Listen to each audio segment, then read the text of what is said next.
Il est là, ça y est, voilà le dernier mélangeur de Blackmagic, l'Atem Television Studio HD8 ISO. Et aujourd'hui, je vais vous présenter qu'est-ce qu'un mélangeur, pourquoi celui-là est particulièrement intéressant, comment l'utiliser, et enfin, je vais le comparer avec son petit frère, l'Atem Mini Extreme. Et à la fin de la vidéo, je vous expliquerai aussi les inconvénients que j'ai relevés et ce que j'aimerais bien avoir comme amélioration. C'est parti! Alors déjà, si vous avez jamais utilisé un Atem par le passé et que vous êtes un peu nouveau dans la production en direct, laissez-moi vous expliquer. Cet outil permet en gros de réaliser une diffusion en direct à partir de plusieurs caméras. Vous pouvez l'utiliser par exemple pour diffuser un événement sur internet, comme sur YouTube, Twitch, Facebook, Twitter. Ça peut être un webinaire, une conférence, une messe, une cérémonie, enfin peu importe. Ou alors vous pouvez aussi faire une réalisation en direct sur place mais sans streaming sur internet. Ça peut être très pratique par exemple si vous devez filmer une pièce de théâtre, un concert, un festival, mais vous n'avez pas vraiment de budget de post-prod. Donc en gros, vous voulez faire le montage sur place. Alors c'est possible de faire ça sur un ordi avec un logiciel comme vMix ou OBS, mais quand on commence à ajouter plus de 3 caméras avec des sorties, les solutions logicielles, c'est pas toujours ce qu'il y a de plus fiable. Ce mélangeur peut gérer jusqu'à 8 entrées vidéo et c'est pas destructif. Quand on sélectionne une caméra sur le panel, en fait, il va envoyer le signal d'entrée tel qu'il est à la sortie qui est à l'antenne, un peu comme un aiguillage de train. Contrairement à un ordi qui est un peu une sorte de boîte noire avec plein de conversion, de processing, tout ça. Et comme un ordinateur, ça fait plein d'autres tâches à côté, c'est pas fait exprès pour ça et ça peut planter. Alors qu'est-ce que ce mélangeur-là, qu'est-ce qu'il a de spécial? Habituellement, quand on fait de la production en direct avec des solutions matérielles, ça nécessite beaucoup d'équipements qu'il faut rassembler. Un mélangeur, des convertisseurs, une télécommande, un enregistreur vidéo, un switch Ethernet, une table de mixage, bref, un encodeur pour envoyer le flux sur Internet. Ça rend le système assez cher et pas si simple à utiliser. Avec ce Television Studio, en fait, Blackmagic a réussi à fusionner tous ces équipements dans une seule et même console qui est assez sympa en fait visuellement et ça fait vraiment pro. Vous avez juste à connecter toutes vos sources, vidéo, audio, peu importe. Et en fait, il y a tous les boutons qu'il faut pour faire la réalisation en direct. Vous pouvez faire aussi une deuxième réalisation pour des écrans géants. Vous pouvez contrôler tous les paramètres caméra, tous les paramètres audio. Et puis, il y a un encodeur intégré pour faire du streaming directement sur Internet. Il y a un SSD intégré pour enregistrer tous les flux caméra séparés et les flux audio séparés. Vous pouvez faire des habillages picture-in-picture assez compliqués.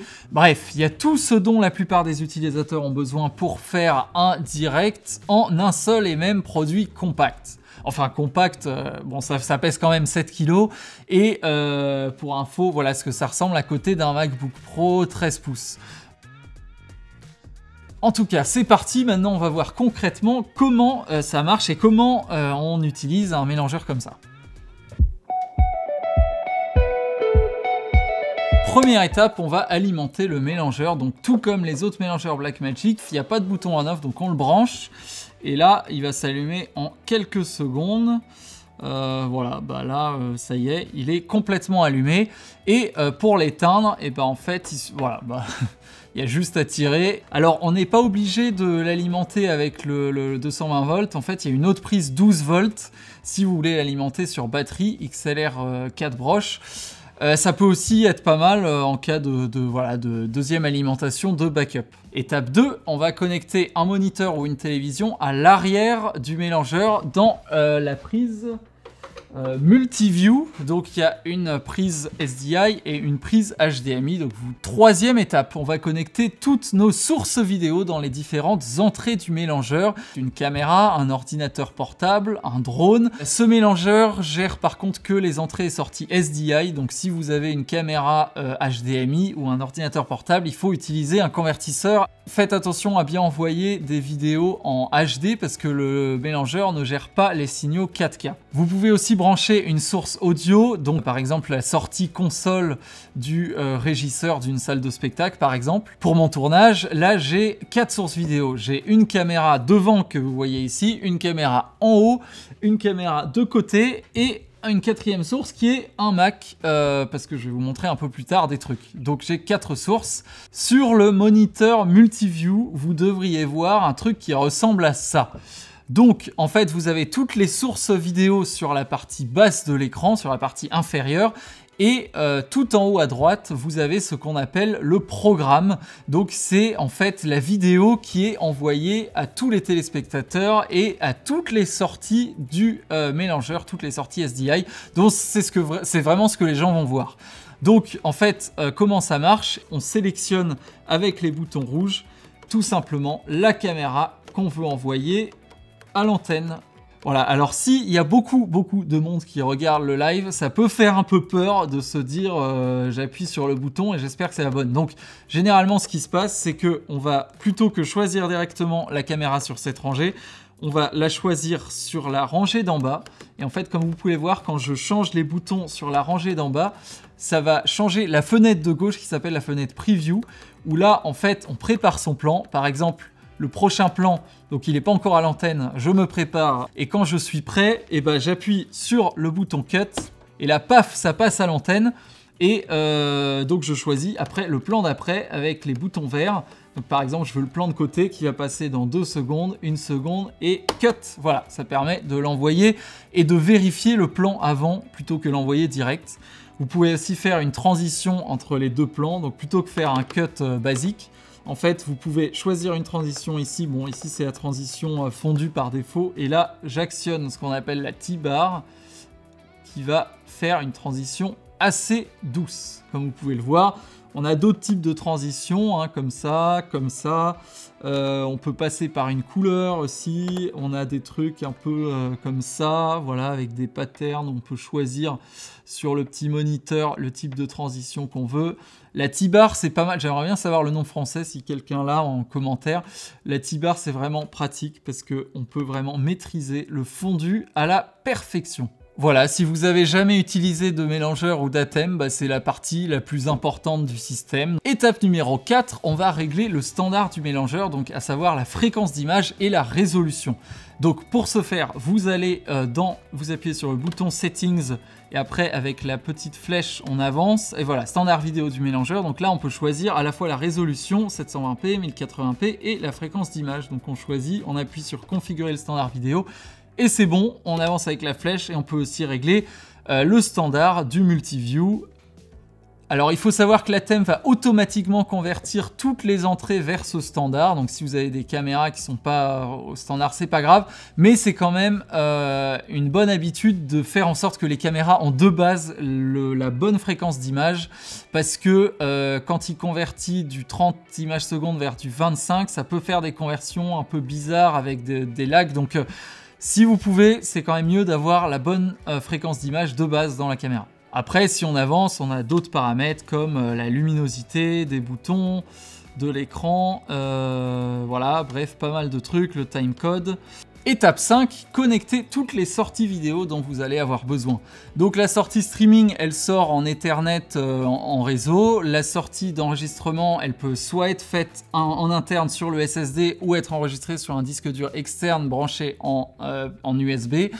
Mais si vous avez, mettons, un projecteur vidéo où vous voulez avoir un écran avec juste la sortie que les gens voient, donc le programme, et bah du coup vous pouvez par exemple le brancher sur la sortie AUX 1. Donc ce qui est pas mal avec la sortie AUX 1 et la sortie AUX 2, c'est que vous voyez ici sur le mélangeur, il y a 2 boutons.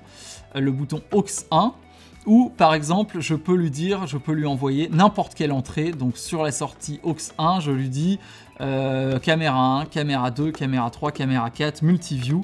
Et donc cette sortie AUX 1 est totalement paramétrable, on peut lui envoyer ce qu'on veut. Donc ça permet de faire, en plus de la réalisation principale sur ces boutons-là, et bah, sur le vidéoprojecteur de la salle, et bah, on fait une deuxième réalisation avec par exemple le PowerPoint et la caméra serrée. Donc ça ne sera pas exactement la même que la réalisation principale.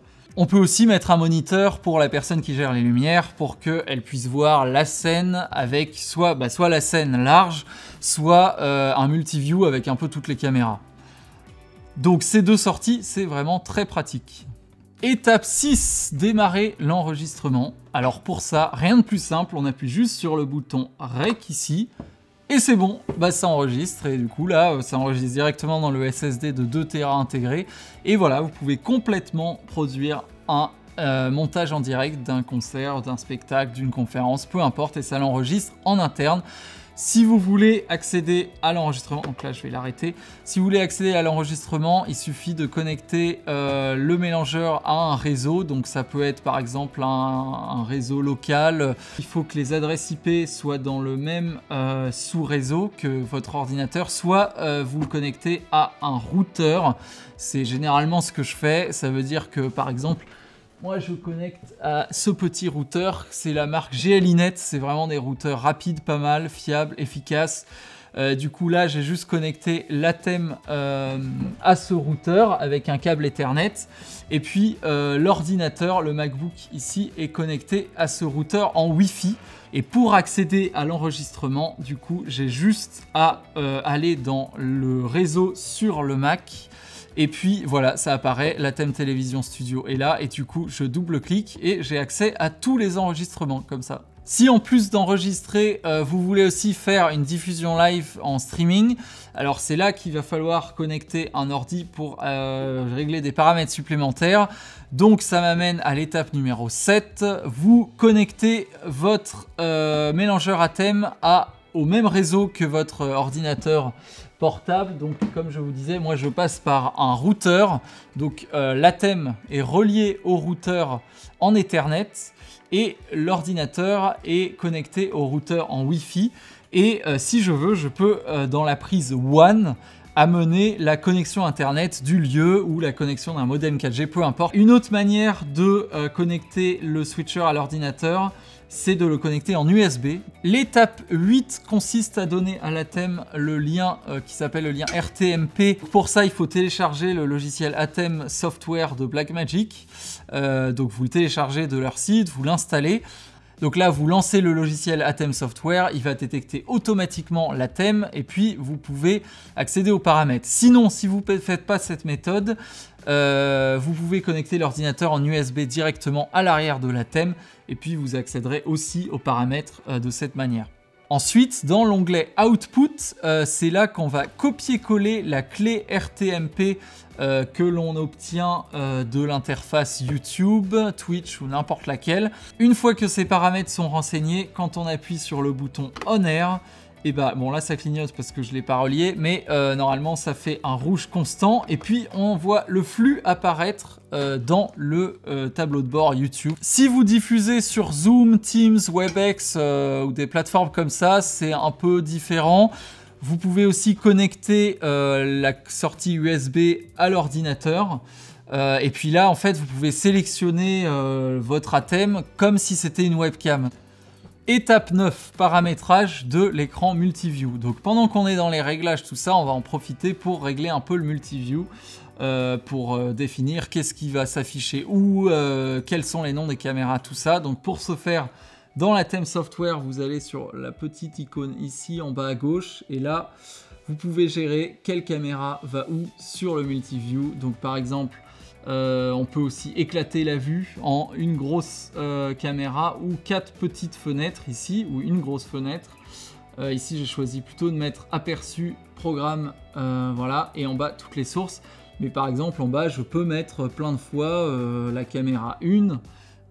Voilà, caméra 1, check. Et du coup, quand on fait OK, on a le multiview qui a changé. Où je peux aussi décider d'éclater la vue comme ça. Bref, tout est possible. Sachez que vous pouvez aussi personnaliser tous les boutons qui sont ici. Donc vous pouvez par exemple mettre que 3 boutons ou changer la couleur, tout ça. Donc admettons on veut mettre que 3 boutons parce qu'il n'y a que 3 caméras.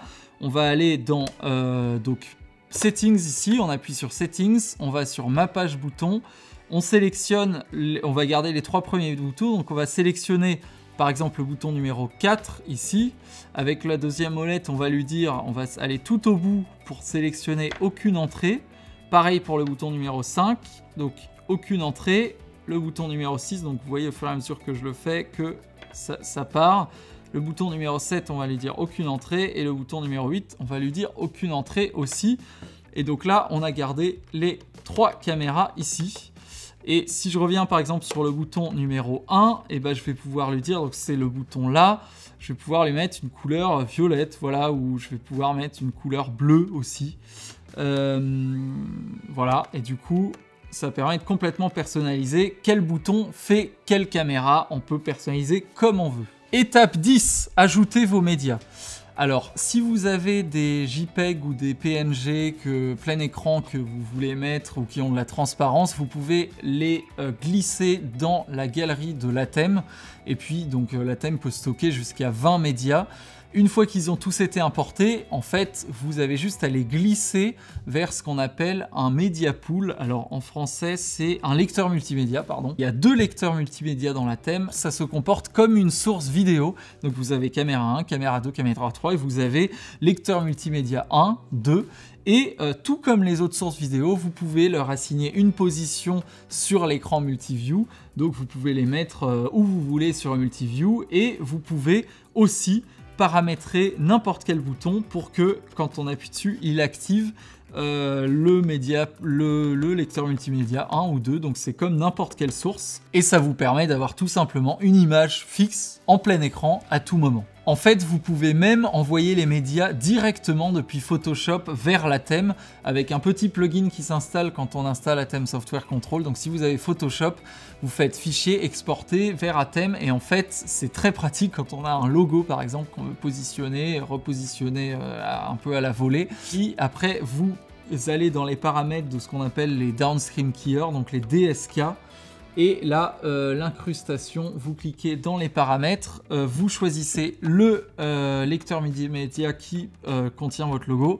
Et quand vous appuyez sur le bouton DSK1 ou DSK2, selon lequel vous avez paramétré, et ben, il va afficher le logo en plein écran. Il y a un truc qui est pas mal aussi avec ce mélangeur, c'est qu'on peut aussi mettre des médias animés. Alors c'est un peu bizarre parce qu'on ne peut pas mettre un fichier MP4 classique, ça doit être une séquence d'images qui se suivent et ça doit faire moins de 200 images, donc une séquence d'images PNG, TIFF par exemple. Donc 200 images, ça fait à peu près 6 à 8 secondes, donc c'est pas énorme, on peut en mettre 2 maximum. Généralement j'utilise ça pour faire des fonds animés, par exemple Super Source pour avoir un arrière-plan. Donc je fais des images fixes sur After Effects, enfin j'exporte une séquence d'images, je les charge et puis ça fait un fond sympathique. Bon, c'est un peu limité mais c'est pas mal. Si vous avez besoin d'envoyer des bandeaux, des synthés, des choses comme ça, je recommande plutôt le plugin de John Barker, H2R Graphic, qui permet de les faire sur un ordi à côté et de les envoyer à la volée de manière assez dynamique, c'est pas mal. Sinon, vous pouvez utiliser un logiciel qui s'appelle ProPresenter, j'en avais parlé un peu dans une autre vidéo. Si vous avez des animations qui sont faites sur After Effects avec la transparence par exemple. J'ai mis le lien de cette vidéo qui est malheureusement en anglais dans la description qui rentre plus en détail dans tout ce qui est médias, vidéo, synthé, tout ça. Donc n'hésitez pas à la regarder si ça vous intéresse. Étape 11, si vous avez des caméras Blackmagic, vous allez avoir plein d'autres fonctionnalités. En fait, l'Atem peut contrôler directement plein de paramètres caméra comme la mise au point, l'ouverture, l'ISO, le zoom, la correction colorimétrique et vous pouvez accéder à ces paramètres directement depuis les petites molettes ici. Donc ça, vraiment, c'est nouveau et c'est génial. En fait, on appuie ici sur Cam pour faire défiler les différentes pages. Et là, par exemple, je vais aller dans... je sélectionne la caméra qui est en face, là, que vous voyez. Donc, je fais celle ici, sur la 1, 2, 3. Et là, par exemple, contraste. Hop, je monte. Voilà. C'est pas mal. Donc là, je vais mettre du 50. Voilà. On peut régler aussi la saturation. Donc, je vais remettre à 45. On peut régler aussi des trucs comme l'iris. Donc là, il est à f2.4, mais je peux décider de la changer comme ça. Voilà. On peut régler la mise au point, on peut régler le zoom, correction de couleur primaire. On peut régler les filtres ND aussi si vous avez une Pocket 6K Pro, ça va changer les filtres ND à distance. Voilà, plein de petites choses comme ça qui sont vraiment très pratiques. On peut aussi régler tous les paramètres audio, hein, j'ai oublié d'en parler, mais là, l'égalisation, les niveaux, la compression. Si vous avez des caméras Blackmagic, l'Atem va aussi envoyer le signal Tally aux caméras. Donc c'est une petite lumière au-dessus de la caméra qui s'allume en rouge quand la caméra en question va bientôt être à l'antenne et en vert quand elle est dans l'écran d'aperçu. L'Atem va aussi envoyer une copie du programme au cadreur en fait pour qu'il puisse voir avec un bouton ce qui passe à l'antenne. Ça peut être très très pratique quand il y a des habillages un peu complexes, quand il y a du super source, pour que le cadreur puisse ajuster son cadre en fonction de la découpe qui a été faite, de l'habillage, tout ça. Il y a aussi les communications audio, les intercoms qui sont renvoyés aux caméras par ce même protocole. Alors comment on active ce contrôle caméra? Si vous avez une caméra Studio 4K Pro, Studio 6K Pro, Ursa Broadcast, Ursa Mini Pro, là à l'arrière du mélangeur, vous prenez la sortie SDI de l'Atem et vous la renvoyez vers la caméra. Donc ça va envoyer la copie du programme vers la caméra avec toutes les autres infos de correction colorimétrique, tout ça. Et si vous utilisez des caméras de type Pocket, alors là il faut utiliser un converteur bidirectionnel 3G ou 12G de Blackmagic qui vous permet de convertir le signal HDMI de la caméra en un doublon SDI in, SDI out. Mais si vous avez quelques Pockets et vous pensez pas faire beaucoup de live, l'Atem Mini HDMI, ça sera sans doute un meilleur choix pour vous parce qu'on branche la caméra, paf, on contrôle tout directement. Et d'ailleurs, en parlant d'Atem Mini, j'aimerais bien maintenant comparer l'Atem Mini Extreme avec cet Atem Television Studio parce que même si les deux ont 8 entrées, vous allez voir qu'il y a beaucoup de différences entre les deux. La première différence, qui est la plus évidente, c'est le poids et la taille. Ça pèse à peu près 7 kg, donc le Television Studio, c'est 5 fois le poids de l'Atem Mini Extreme et ça coûte aussi à peu près 3 fois le prix de l'Atem Mini. Donc si pour vous le prix et la compacité c'est vraiment l'argument principal, je pense que le mieux c'est d'acheter l'Atem Mini Extreme et de ne pas vous embêter. À part ça, si le prix et le poids ça vous fait pas peur, et ça vaut vraiment le coup de regarder cet Atem parce que franchement il a tout ce qu'a l'Atem Mini Extreme avec beaucoup de choses en plus qui valent vraiment la peine. Avant de passer en revue l'ensemble des différences entre les deux modèles, j'aimerais dire quelques mots sur le sponsor de cette vidéo qui est nous-mêmes. On est une société de production live mais on fait aussi des équipements logiciels et matériels pour justement le live, les diffusions en direct. Par exemple, je vous invite vraiment à tester notre application Middle Control sur Mac et Windows. Vous pouvez faire par exemple des trucs comme démarrer tous les écrans avec un seul bouton. Vous pouvez afficher ou masquer l'affichage des displays de la caméra. Et vous pouvez aussi contrôler l'ensemble des paramètres caméra, l'ISO, la balance des blancs, avec BitFocus Companion, avec des Stream Deck. Si en plus vous avez un stabilisateur DJI qui traîne comme le RS2 ou le RS3 Pro, vous pouvez appairer cette appli avec nos APCR qui transforment votre stabilisateur et caméra Blackmagic en une tête PTZ. Et si vous aimez aussi optimiser vos workflows, n'hésitez pas à regarder nos solutions fibre optique qui permettent vraiment de gagner un temps fou pour les installations et les désinstallations et de gagner en fiabilité aussi. Bref, revenons à nos moutons. Pour ce qui est des différences entre cet Atem et l'Atem Mini Extreme, déjà la première c'est vraiment le look professionnel quand on le pose sur un bureau, c'est très classe. C'est aussi beaucoup plus lourd, donc ça bouge pas dans tous les sens quand on branche des câbles ou quand on a plein de câbles branchés. On sent vraiment qu'il y a beaucoup de boulot qui est passé là-dedans. Deuxième différence, les écrans LCD. Alors pour moi, ça c'est vraiment la plus grosse différence entre les deux. C'est que sur celui-là, c'est vraiment une solution tout en un qu'on peut contrôler quasiment sans aucun ordi. Donc on a plein d'écrans LCD qui permettent de voir vraiment ce qu'on fait, d'accéder à peu près 90% des réglages de l'Atem. Juste pour vous donner un exemple, par exemple, quand on veut régler la balance des blancs ou l'ISO d'une caméra, on peut le faire avec l'Atem Mini, il y a des boutons, mais on voit pas vraiment quel ISO on a mis et voilà, on voit pas les valeurs quoi. Alors que là, il y a des petits écrans qui permettent de vraiment voir tout ce qu'on fait, de régler très précisément les paramètres caméra, les paramètres audio, donc l'égalisation, la compression, le gain, enfin tout en fait. Donc avec ce modèle, on a la visu sur un peu tout ce qu'on fait et on a beaucoup moins besoin d'un ordinateur que l'Atem Mini. Troisième différence, les boutons. Alors là, on a carrément le nom de toutes les caméras devant les boutons. Donc on peut vraiment pas se planter, on peut même changer la couleur de chaque bouton et de chaque titre séparément, contrairement à la thème mini où tous les boutons sont numérotés de 1 à 8 et on peut pas vraiment les changer. En fait, ce qui est vraiment pas mal, c'est que si par exemple on n'a que 3 caméras, on peut mettre que 3 boutons et éteindre tous les autres. Donc on peut les mettre où on veut, on peut changer la couleur des boutons, tout ça. En plus de ça, ici on a carrément 2 rangées de boutons. De manière générale, on sent que les boutons sont quand même de nettement meilleure qualité et on est moins susceptible de faire d'erreurs. Et en plus de ça, les boutons assez mortels de fondu au noir et de lancement du live et d'arrêt du live sont protégés sur les côtés. Voilà, ce qui permet de ne pas les utiliser par inadvertance. Quatrième différence, la T-bar. Alors, je sais pas comment ça s'appelle en français, donc n'hésitez pas à me dire dans les commentaires le nom français. Mais en gros, ça permet de parfaitement contrôler la transition entre 2 plans. Au lieu d'avoir en fait une transition automatique comme dans la thème mini, où on maîtrise exactement le point de départ, le point de sortie. Cinquième différence, 12 sorties SDI sur ce modèle. C'est beaucoup plus que les 2 sorties de la thème mini extrême et que les 4 de la thème extrême SDI. Donc c'est vraiment une grosse upgrade. Alors par contre, il faut savoir que sur les 12 sorties, il n'y en a que 2 qu'on peut router à n'importe quelle entrée. Donc ils sont complètement paramétrables, parce qu'il faut savoir que les 8 sorties SDI que vous voyez à l'arrière au niveau des caméras sont en réalité reliées en dur au programme. Donc on peut rien envoyer d'autre que le programme sur ces sorties.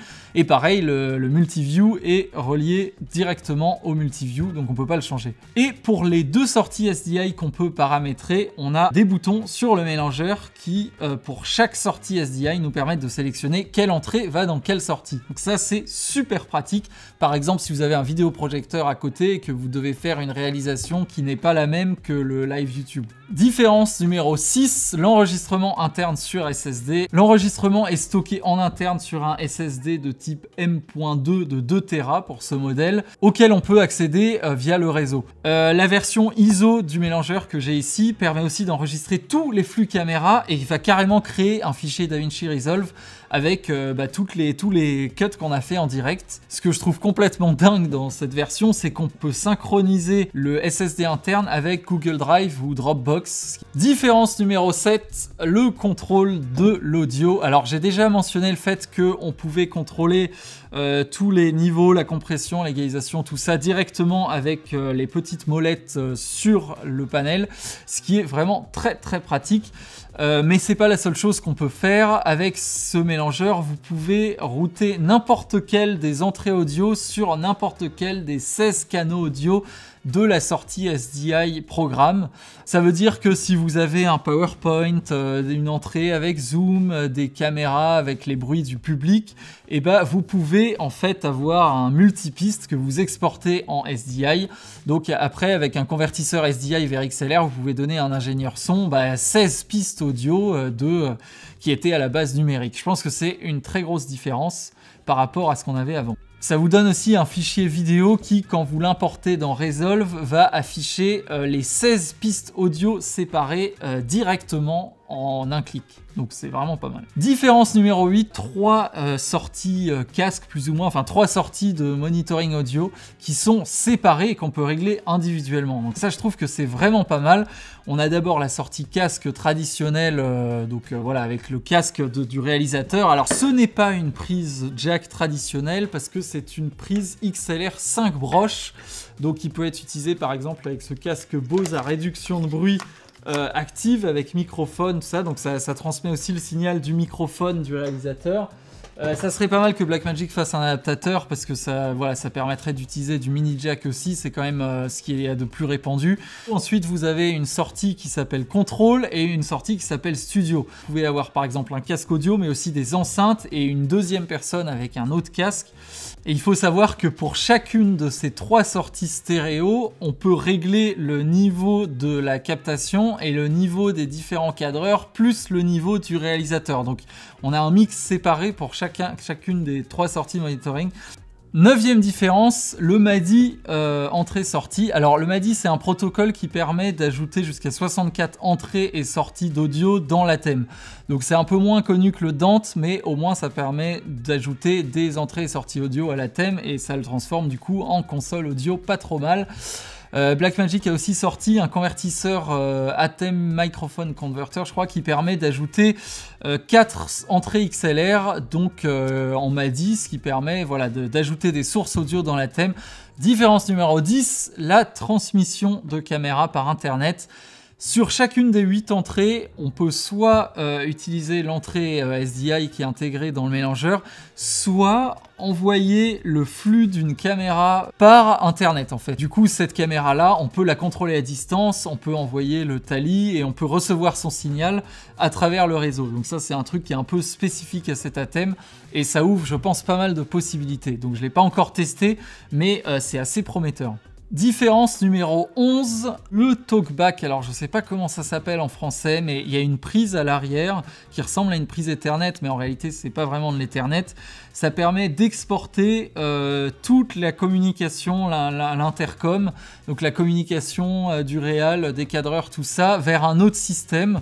Par exemple Earcom, ou bah, nous on a fabriqué un adaptateur pour les casques Eartech Ultralight, ce qui permet au réal d'avoir à la fois la captation dans son casque, son propre son et l'audio de tous les cadreurs qui ont les casques Eartech dans un même casque. Donc il n'a pas à gérer plusieurs casques, machin, tout est dans le même. 12e différence, encore d'autres connexions. Donc en plus de tout ce que j'ai dit, l'ATEM a quelques petites connexions comme les 4 ports Ethernet à la place de un seul, l'entrée timecode, la sortie timecode, une autre entrée stéréo audio RCA et puis les 2 sorties dont on a parlé en plus du casque. La 13e différence, c'est qu'il y a aussi un compte à rebours qu'on peut mettre en surimpression sur la sortie, je crois, aux 1. Donc ça peut être pas mal au début d'un live ou juste pour afficher l'heure actuelle. Malheureusement, c'est que sur la sortie aux 1 et puis on peut pas vraiment changer la police. Donc est-ce que c'est un truc que j'utiliserais? Je suis pas sûr. 14e différence, contrairement aux ATEM Mini, on peut mettre des médias qui sont animés. On peut pas glisser un MP4 animé dedans, mais on peut mettre une séquence d'images avec un maximum de 200 frames, ce qui donne environ 6 à 8 secondes selon la fréquence d'image. C'est pas énorme, mais j'utilise tout le temps ça sur les ATEM, sur les mélangeurs Constellation, parce que ça permet d'avoir un arrière-plan animé. Par exemple sur le Super Source, c'est de faire un truc un peu sympa avec une animation derrière l'habillage. J'ai sans doute oublié d'autres différences, bon, mais vous pouvez voir qu'il y a quand même pas mal de fonctionnalités qui ont été rajoutées dans cet ATEM par rapport aux ATEM Mini. Et c'est vrai que c'est beaucoup plus puissant qu'un ATEM Mini ou même que les précédents télévisions studio.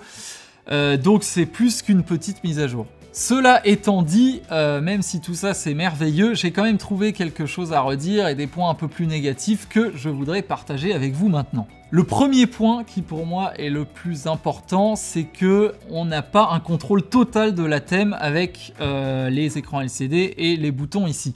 C'est-à-dire qu'on peut accéder peut-être à 80% ou 90% des réglages, ou peut-être 90% des réglages de l'ATEM. Il y a quand même des choses qui nécessitent un ordinateur. Par exemple, si vous voulez gérer le multiview, quelle caméra va où dans le multiview, si vous voulez renommer des caméras, si vous voulez gérer les paramètres d'enregistrement, de streaming, bon bah toutes ces choses-là, malheureusement, il faut encore un ordinateur. Ça casse un peu le coût du système tout en un où on n'aurait plus du tout besoin d'un ordi. C'est un peu dommage, mais c'est quelque chose qui j'espère pourra s'améliorer avec des mises à jour futures.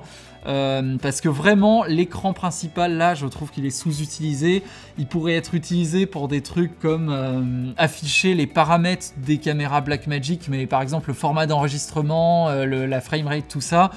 Il pourrait être utilisé pour quoi d'autre? Pour une affichage de page status, peut-être avec le statut d'enregistrement. Et s'il y a des mises à jour à ce niveau-là, ça serait vraiment trop bien que Blackmagic les mette aussi sur les panels 1ME, 2ME, 4ME, qui existent déjà. Deuxième point négatif, je trouve que c'est dommage qu'il n'y ait pas d'entrée HDMI. À tous les lives que j'ai fait, j'ai toujours eu au moins une source HDMI, que ça soit un Mac, un PC, voilà, ou une caméra Blackmagic type Pocket. enfin qui utilisent un PC ou un Mac avec une sortie SDI. Je sais pas combien il faudrait de ports HDMI pour que ça soit vraiment bien, mais je pense qu'au moins 2 ça serait pas mal. Par exemple, rien que pour cette vidéo, il y a 2 caméras en HDMI, il y a un ordi, bon ça fait déjà 3 sources HDMI. Donc le pire c'est d'avoir à gérer des convertisseurs SDI, HDMI, bon je déteste ça. J'aimerais bien voir une version 12 ou 16 entrées avec peut-être 4 entrées HDMI qui seraient aussi en parallèle des entrées SDI. Je sais que les Atem Constellation sont tous 100% SDI, mais bon, c'est pas trop longtemps un problème parce que généralement on les met dans des racks et là on peut mettre pas mal de convertisseurs HDMI. De toute façon, nous on utilise rarement le SDI parce que on a tout passé en fibre optique pour gagner beaucoup de temps et d'avoir les 2 câbles SDI dans le même câble pour les caméras Blackmagic. On va d'ailleurs bientôt sortir des modules fibre 1U, donc n'hésitez pas à suivre, j'ai mis un lien dans la description si vous voulez rester informé. Un peu comme le Multiview finalement où il y a un peu les deux quoi. Donc n'hésitez pas à me dire ce que vous en pensez dans les commentaires, c'est toujours un peu la guerre HDMI SDI. Bon. J'étais aussi déçu de voir que les 8 sorties SDI à l'arrière du mélangeur sont reliées en dur à la sortie programme, donc on ne peut pas les personnaliser comme les autres constellations. Comme je disais tout à l'heure, il n'y a que 2 sorties qu'on peut personnaliser, qui sont la sortie aux 1 et la sortie aux 2. J'ai aussi une remarque concernant l'enregistrement interne ISO. Alors, quand on enregistre de manière interne ou sur un SSD, tous les flux caméra, ils sont enregistrés en 70 mégabits par seconde en H264, donc c'est vraiment pas mal. Par contre, le programme, enfin le master, il est enregistré au débit de streaming en fait, qui est généralement plutôt proche de 3-4 mégabits que 70 quoi. Donc c'est vraiment pas une qualité idéale. J'aurais bien aimé d'ailleurs qu'on puisse enregistrer en ProRes juste le programme, le master, et avoir tous les flux caméra en MP4. Bon voilà, je sais pas si c'est possible ou non. Ça serait aussi pas mal d'avoir un système qui permette d'utiliser la fonction ISO qui est géniale sur les Atem Constellation. J'ai aussi trouvé que malgré les améliorations qui étaient faites au niveau de l'audio, comme le routage des 16 canaux d'audio sur le SDI, il y a encore quelque chose qui me dérange. La première, c'est que, quoi que vous fassiez, toutes les sorties SDI auront toujours le même audio, c'est l'audio programme. Alors certes, c'est un audio qui a 16 canaux différents, on peut mettre ce qu'on veut, mais toutes les sorties auront le même, donc on peut même pas muter une sortie. On peut même pas la couper, toutes les sorties auront la même chose. Donc si par exemple vous voulez envoyer l'audio de la caméra 1 dans le aux 2, bon bah c'est pas possible, ça sera forcément le programme. Ensuite, le convertisseur MADI microphone Atem Converter, je sais pas quoi, qui rajoute des entrées XLR à l'Atem, c'est vraiment pas mal. Mais 4 entrées XLR, c'est un peu trop léger, je trouve que c'est dommage qu'ils aient pas mis des sorties en plus, et même ça aurait été pas mal d'avoir plus d'entrées, donc peut-être 8 entrées, 4 sorties, je sais pas, mais un truc un peu plus costaud. Un autre petit truc agaçant, c'est que on peut pas renommer les canaux MADI. Donc c'est MADI, je sais plus combien là, hein, c'est MADI 1, MADI 2, MADI 3, MADI 4, MADI 12. Et on peut pas les réarranger aussi, donc on peut pas, si on a un voilà, MADI 12, on peut pas le mettre à côté de la caméra 2. Et ça veut dire que si on n'utilise que 2 ou 3 canaux audio, bon bah parfois il faut scroller et appuyer sur les changer de banque pour passer de l'un à l'autre, on peut pas avoir tous sur le même écran, donc ça serait vraiment pas mal si on pouvait cacher des canaux audio, ceux qui sont pas utilisés en fait. On peut déjà le faire dans le menu caméra, c'est pas mal, on peut cacher les caméras qui servent pas vraiment pour la colorimétrie, mais bon c'est pas possible avec le son. Dernière remarque, c'est que malheureusement le port jack est parti, donc ça c'est vraiment dommage, comme je disais tout à l'heure, ça serait pas mal si Blackmagic pouvait faire un adaptateur XLR 5 broches vers ça. Ça nous permettrait d'utiliser les casques traditionnels. Voilà, donc j'ai fait part de pas mal de points négatifs, mais franchement, dans l'ensemble, je trouve que c'est vraiment un mélangeur génial et je pense qu'il va beaucoup marcher. En fait, ce qui le rend vraiment différent de tous les autres, c'est vraiment son côté tout en un, quoi. En fait, on le met là et on a tout sous les yeux, en fait. Donc, on l'alimente, on met toutes nos entrées audio, vidéo, toutes nos sorties, et puis voilà, on peut tout faire avec ça. Il y a aussi toutes les fonctionnalités qu'il y avait dans les Atem Mini, plus tout ce qui manquait en fait. Donc si vous gérez un petit studio, que vous faites des tutos, du contenu, des formations, des trucs comme ça, ou même des prestats pour des clients, mais que vous voulez un peu un truc tout en un, et bah ça peut être pas mal pour vous. Enfin, gardez bien en tête que ça c'est une review qui n'est pas long terme, c'est-à-dire que je n'ai pas testé la stabilité, je peux pas dire si c'est fiable au long terme, stable au long terme, parce que j'ai pas assez de recul. Mais à part quelques produits Blackmagic qui ont quelques soucis, quasiment tous les Atem sont connus pour être super stables, super fiables, et ça tient dans le temps, quoi. Par rapport à un ordi, c'est quand même... voilà, c'est un truc qui marche, qui est béton, voilà, on sait que ça va marcher, donc c'est vraiment un achat, je pense, qu'on peut faire les yeux fermés.